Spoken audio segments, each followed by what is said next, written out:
আসসালামু আলাইকুম রহমতুল্লাহি বারাকাতুহ। আল্লাহ রহমতে আশা করি সবাই ভালো আছেন, আলহামদুলিল্লাহ। আমরা অনেকেই বুঝি যে সাদাকাহ দান সাদাকাহ করা মানে অর্থের উপরেই বোঝায়, কিন্তু এখানে আরেকটা সাদাকা রয়েছে, যে সাদাকা যার অর্থ নেই, সম্পদ নেই, তার জানের জন্য কি হবে সাদাকা। আমাদের প্রিয় নবী সাল্লাল্লাহু আলাইহি সাল্লাম বলেছেন বুখারীতে 2518, আমাদের প্রিয় নবী সাল্লাল্লাহু আলাইহি সাল্লাম বলেছেন, তুমি মানুষকে ক্ষতি করা থেকে বিরত থাকো, তুমি মানুষকে কষ্ট দিও না। তোমার সাধ্যে যদি মানুষকে ক্ষতি করার মতো সেই রকম ক্ষমতাও থাকে, তারপরও মানুষকে ক্ষতি করার থেকে তুমি নিজেকে বিরত রাখো, আর সেটাই হবে তোমার পক্ষ থেকে তোমার জানের সাদাকাহ। আল্লাহু আকবার, সুবহানাল্লাহ বিহামদিহি সুবহানাল্লাহিল আজিম। তাহলে দেখেন কত সুন্দর করে আমাদের প্রিয় নবী সাল্লাল্লাহু আলাইহি সাল্লাম বলেছেন জানের সাদাকা কি।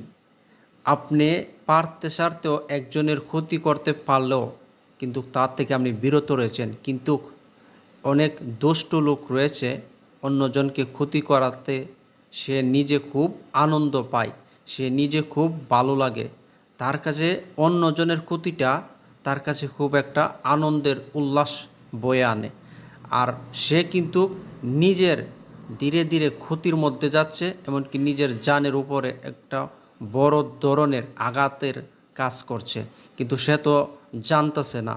যদি জানতো আর এই হাদিসের বিষয় সে যদি বুঝতো, তাহলে সে এই কাজের থেকে সবসময় নিজেকে বিরত রাখতো।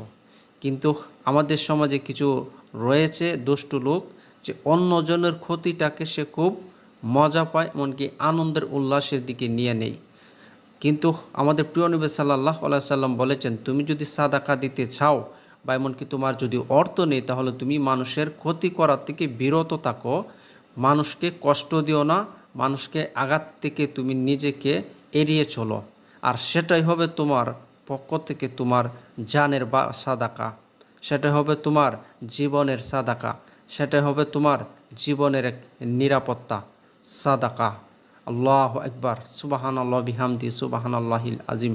আমরা যেন আমাদের প্রিয় নবী সাল্লাল্লাহু আলাইহি সাল্লামের হাদিসের অনুযায়ী যেন চলতে পারি, আর মানুষকে কখনোই ক্ষতি করব না।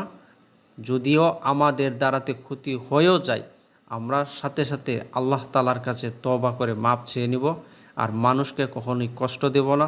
তাই আমাদের দ্বারাতে যেন কখনোই কোনো সময় কোনো মানুষের ক্ষতি যেন না হোক, আমরা সেটাই সবসময় এড়িয়ে চলব। যদিও ক্ষতি হয়ে যেমন কি অপরাধ হয়ে যায়, সাথে সাথে আল্লাহ তাআলার কাছে ক্ষমা চেয়ে নেব।